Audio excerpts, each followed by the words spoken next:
Welcome back to our channel, everyone. I'm truly grateful to have you here with me again. Today, we are diving into the wisdom of a man whose words have echoed through centuries, Mencius. Though he lived during the Warring States period in ancient China, his insights are not relics of a forgotten era. They are, in fact, shockingly relevant to the lives we lead today, especially for those of us in midlife. As we grow older and wade through the complications of daily routines, the pressures of work, and the unpredictability of human relationships, many of us begin to search more urgently for meaning. When we were young, reading Mencius may have felt like abstract philosophy, but once life has weathered us, his words strike with a rare and resounding clarity. They begin to resemble not philosophy, but autobiography.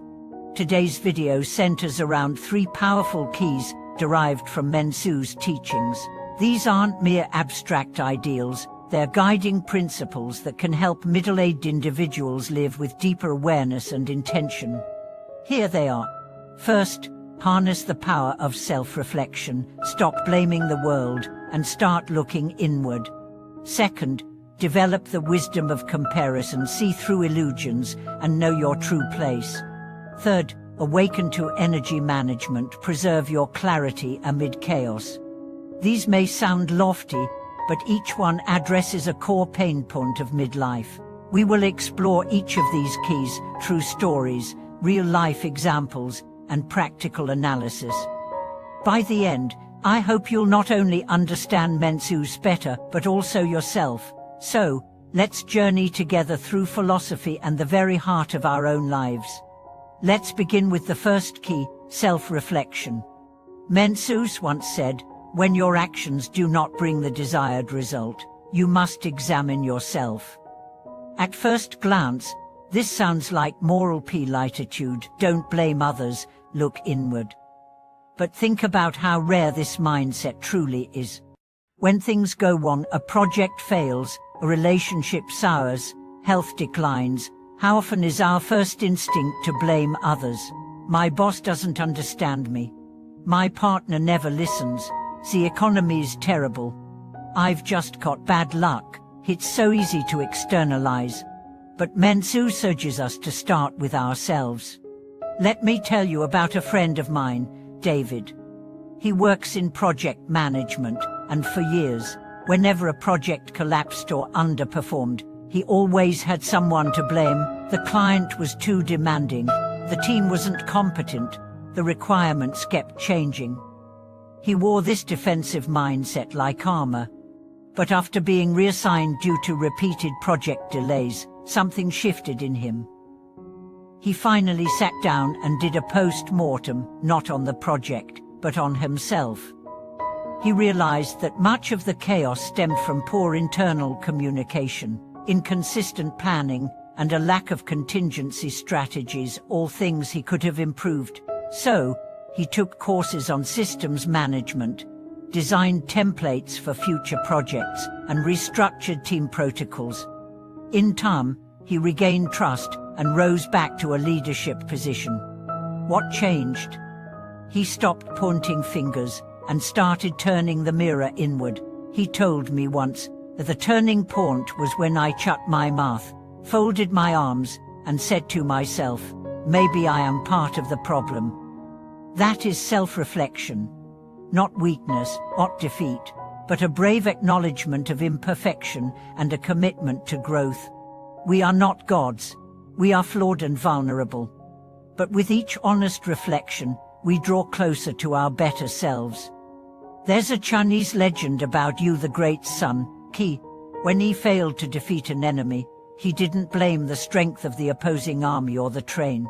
Instead, he said, "It's because I lack virtue."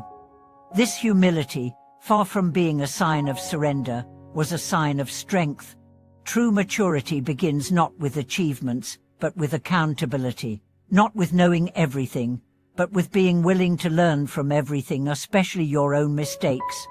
Let's move now to the second key, the wisdom of comparison. We live in the age of social media, endless scrolls of curated success and filtered perfection.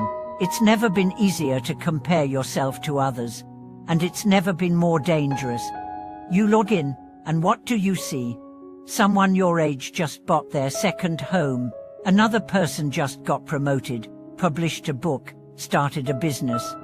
Their kids are winning math competitions or speaking 3 languages. You begin to ask yourself, what am I doing with my life?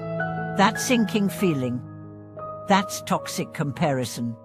Mencius warns us against this.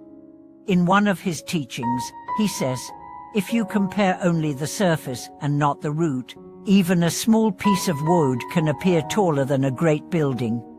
It's a poetic way of saying don't be fooled by appearances. What looks tall may be resting on shallow foundations, and what appears modest might be deeply rooted and growing steadily.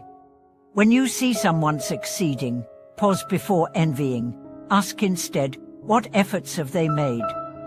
What sacrifices have they chosen? Their success might not be luck, it might be years of pain and labor you didn't see. Comparison can either be your poison or your compass. Let me give you a professional example.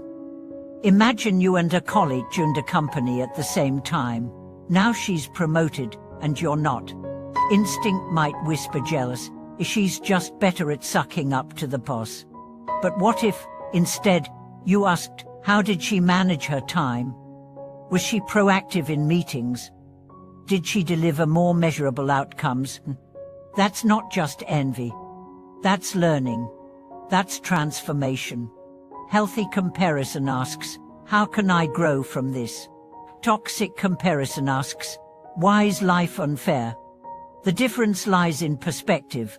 Let's look now at the third key, energy management. Mencius said, only when a person learns what not to do, can they truly achieve something.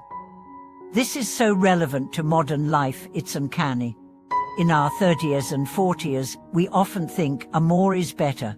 More meetings, more tasks, more side hustlers, more connections. But the truth, success rarely belongs to the busiest person in the room. It belongs to the clearest. Imagine this, you spend 2 hours scrolling through your phone, 3 hours in pointless meetings, 1 hour listening to a friend complain about something they refuse to change, and another hour stressing over problems that don't concern you. That's 8 hours gone, and you've achieved nothing. Real productivity is not about doing more. It's about doing less with more intention. You have limited energy, and every yes you say is a no to something else. If you say yes to attending every event, are you saying no to your sleep, to your family, your peace? If you say yes to pleasing everyone, are you saying no to your authenticity? Here's a story about Maria, a mid-level executive. She was constantly exhausted, despite being efficient and capable. When she began journaling her time, she found that 70% of her week was spent on things that drained her but added little to her long-term goals: excessive meetings, admin tasks, overcommitting socially. So, she made changes. She began blocking her to deep work hours. She stopped accepting all invitations. She protected her mornings as sacred. Within months, she felt more energized, more focused, more fulfilled. That's energy management. It's not selfishness. It's self-respect. There's a reason monks and sages retreat into solitude, to preserve their energy for what matters. As Mencius suggests, energy is not about brute force. It's about selective engagement. Not about how much you can carry, but how wisely you decide what to carry. When you combine self-reflection, wise comparison, and energy management, something miraculous happens. Life doesn't necessarily become easier, but it becomes clearer. You stop running in circles and begin walking your path with calm direction. For now, let's take a moment to reflect on everything we've explored. Perhaps the greatest takeaway here is not that Mencius left us rules, he left us mirrors.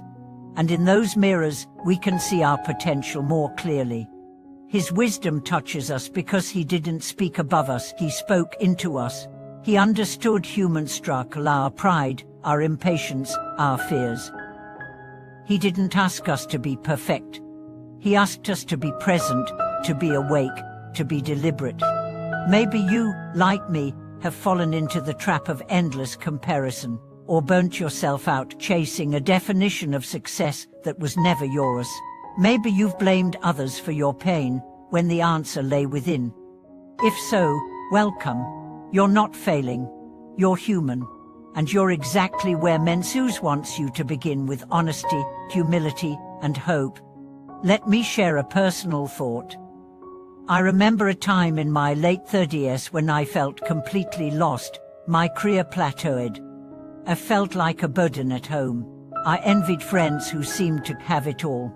But when I started applying Mencius wisdom, reflecting on my own patterns, shifting how I compared, and focusing on conserving my energy, things didn't just improve, they transformed. That's why I'm sharing this with you. Because if I can find a new path through these teachings, so can you. Now I'd love to hear from you. Which of Mencius' keys resonated most with you? Have you faced similar challenges in your own life? Do you have stories of self-reflection, wise comparison, or energy breakthroughs? Please share them in the comments below. And of course, if you found this video helpful, please support this channel by liking, subscribing, and sharing it with someone who might need it. Your support means everything and helps us continue bringing thoughtful content to more people. Thank you so much for watching this video. I look forward to seeing you in the next one. Stay wise, stay grounded, and keep walking your path with courage.